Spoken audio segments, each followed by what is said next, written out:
فجاه موضوع الكورسات وقف تماما. ما بقاش عندي فرصه ان انا اشتغل او ان انا اعمل اي حاجه. وانا واحد من الناس من يوم ما اتجوزت انا كان عندي مبدا، ولكن انا كان عندي مبدا ان مراتك ما ينفعش ان هي تحط قرش في البيت، وان اي قرش ليها ده ليها، انت مالكش دعوه. بص انت غرقها واديها واعمل اللي انت عايزه زي ما انت عايز، لكن هي تحط مليم في البيت او قرش في البيت لا. اعتقد ان هو برضو شويه بيقلل من قيمه الراجل في عين مراته ساعات. يعني اعتقد الموضوع ساعات بيبقى فيه شويه حاجات كده الواحد ما يحبش ان هو يعيشها. المهم جيت في 10 2016 اتبلغت ان موضوع الكورسات وقف، واتبلغت ان كل حاجه وقفت، وان انا مش هقدر ان انا اكمل في الموضوع ده. في نفس الوقت ده انا كان عليا مديونيات وما كانش معايا فلوس، كنت حاسس الدنيا واقفه، الدنيا قافله في وشي، مفيش حاجه بتحصل. عرفت ان مراتي بلغتني ان هي حامل وكده، وعرفت ان خلاص يعني كلها 9 شهور وهبقى اب بقى وكده والكلام ده كله، الحاجات اللي انتوا عارفينها. هي كانت حامل في تاني شهر وقتها. هي كانت حامل والدنيا قفلت في وشي، وما عنديش شغل، ما عنديش مصدر دخل، وما عنديش اي حاجه. انا خدت قرار مع نفسي ان انا مش عايز اعيش، انا مش عايز اكمل في الحياه دي. عندنا حته هنا اسمها كوبري المعنى. كوبري المعنى ده تحته في ترعه، فانا كنت معدي من تحتها، كنت مروح من البيت تحت. المهم رحت قعدت على الطرفين بتوع مجرى مخر السيول ده. مش عارف، الاول حطيت المفاتيح، وبعدين حطيت المحفظه، وبعدين حطيت الموبايل. خلاص قررت ان انا في لحظه انا مش عايز اعيش، انا خلاص هرمي نفسي في الميه. ما كنتش بفكر في حد اساسا. وحطيت رجل وانا ببص كده، كان في ست جايه من بعيد، ست شباب، يعني واحده شباب مش كبيره، جايه من بعيد وماشيه بعيل في ايدها وشايله عيل في دراعها. ما اعرفش ليه جالي هاجس كده ان انا اقرب منهم شويه، احاول افهم في ايه. ما قربت منهم عرفت كانت هي بتتكلم مع حد تاني في التليفون. عرفت ان الست دي جوزها توفى. هي شباب، يعني هي سنها شكلها ما يديش اكتر من 28 سنه 27 سنه، وجوزها توفى كان شاب برضه توفاه الله وكده. وهي قاعده بقى عماله تلف على مش عارف مين عنده فلوس، مين عنده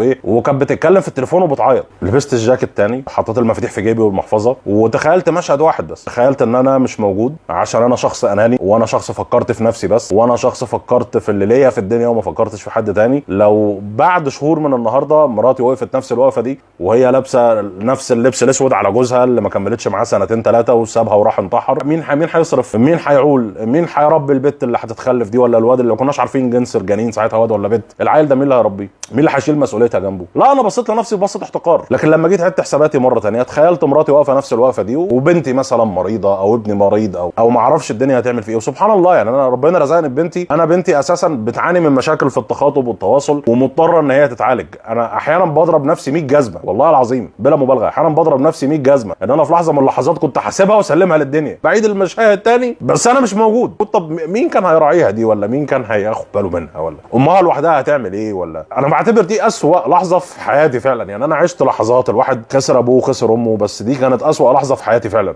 اسوأ لحظه في حياتي، لان دي كانت المره الوحيده في حياتي اللي انا فكرت في نفسي بس. طلعت من المكان ده انا لسه برضو معيش فلوس، ولسه معيش اكل، ولسه معيش، انا لسه شحات زي ما انا، بس قمت من الحته دي. انا مش عايز اسيب حد ورايا للدنيا، مش عايز اسيب حد ورايا عايش بناء على عطف الاخرين، مش عايز اسيب حد ورايا عايش بناء على شفقه المجتمع. مجتمع هيشفق على مين؟ المجتمع بتاعنا دلوقتي بقى وصل لمرحله ان هو بقى بيستكتر على اللي معهوش ان هو يعيش كويس. مجتمع لما بيبص على الامريكيه اللي مخلفه 3 4 عيال يقول لك والله واو وندر وومن الحقيقيه ومش عارف ايه وبتاع، لكن لما يبص على الشرقيه يقول لها خدي شريط منع حبل، اصل دمه خفيف قوي. هو ده المجتمع اللي انا مستني رحمه؟ هو ده المجتمع اللي انا هستنى ان هو يرحم اللي انا سايبهم في الدنيا؟ المجتمع ده مش هيرحم حد. المجتمع ده ما بيرحمنيش انا شخصيا لما بغلط، ما بيرحمش حد. المجتمع ما بيرحمش حد خالص. المجتمع ده كل تفكيره ازاي يدوس على البني ادم اكتر. المجتمع ده في اخر 10 سنين اتشكل ان هو وصل لمرحله ان الغني يزداد غنى، والفقير يزداد فقرا، والقوي يزداد قوه، والضعيف يزداد ضعفا. ولا سبيل للفقير ان هو يغتني غير ان هو يدوس على اللي تحته.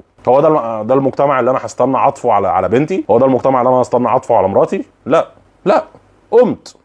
قمت لبست الجاكيت وخدت المفاتيح وخدت المحفظه وخدتها لحد البيت ماشي. ما كانش معايا عربيه في الوقت ده من حياتي. يمكن انا ما انساش في مره كنت في القاهره ان انا كنت رايح اصلي الفجر في يوم من الايام، فكان في شحات على الباب كده جنب المسجد بشويه. فالراجل الشحات ده قاعد، هو تقريبا ما بيشحتش، هو الراجل ممكن يكون شويه مش سوي عقليا. فالمهم ان انا شفته في العشاء كان قاعد، حد كان زقه كده وقال له امشي بعيد عني ومش عارف ايه وبتاع، والراجل قاعد على جنب لوحده. فوانا نازل اصلي الفجر كان في عربيه اسعاف، ولكن عربيه الاسعاف دي كانت جايه تشيل الجثه دي من الشارع، لان الراجل ده مات. الراجل اللي هو اللي كان بيشحت الدنيا جت عليه مات. الغريب بقى انه بعد ما مات، ودي بقى نقطه المجتمع اللي انا بكلمك عليها، بعد ما مات في 10 12 نفر ملمومين، اللي هو الناس ما بين اللي صاحي قاعد على القهوه، اللي كان بيصلي الفجر مش عارف ايه بتاع، كله يقول لك لا اله الا الله، الراجل مات يا اخوانا مش عارف ايه بتاع، ما حدش كان قادر يديله بطانيه، ولا في حد عدى اداله 5 جنيه، ولا حد كان يشوف ماله، ولا حد مش عارف ايه. انتوا خدتوا بالكم بعد ما مات ان هو عايش؟ خدتوا بالكم بعد ما مات؟ حاجه هي دي الدنيا. هي الناس بتفتكر الكلام الحلو بعد انت ما تموت، بتفتكر ان هي كانت ممكن تقف جنبك،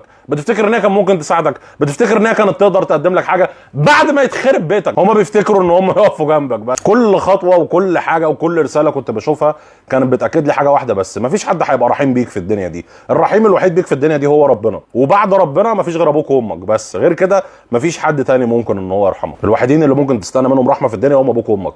المجتمع مش ابوك وامك، الدنيا مش ابوك وامك. الدنيا الواحد لو طال يقلعك هدومك الداخليه ويمشيك سلبوته كده هيعملها، لو واحد طال ان هو ياخد اللي في جيبك واللي في جيب اللي جنبك كمان هياخده.